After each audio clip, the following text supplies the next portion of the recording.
أخبار يوم الثلاثاء مهمة وقصيرة. وزارة العدل تقول تم تسجيل 7000 فدان كأراضي الإمارة في مقاطعة قندز.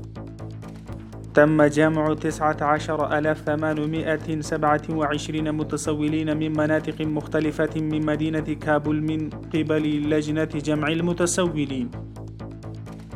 حسب تصريحات وزارة المياه والكهرباء تم وضع حجر الأساس ل7 مشاريع في مقاطعة خوست بتكلفة 50 مليون أفغاني.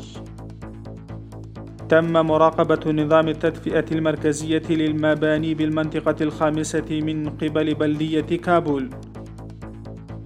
وزارة الدولة لشؤون الإغاثة من الكوارث تقول بدعم مالي من منظمة جمهورية الكونغو الديمقراطية تم توزيع مساعدات نقدية على 80 من ضحايا الزلزال في مقاطعة كونار.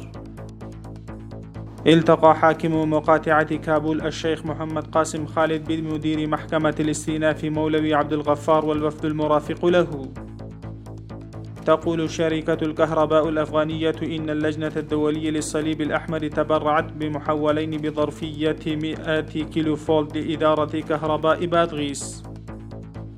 تقول وحدة الأمن والعمليات الخاصة بجهود القيادة تم بناء مسجد بشكل أساسي وتم تسليمه للاستخدام. أصدرت المحكمة في مقاطعة ميدان ورداك بعقاب تعزيري على مجرم.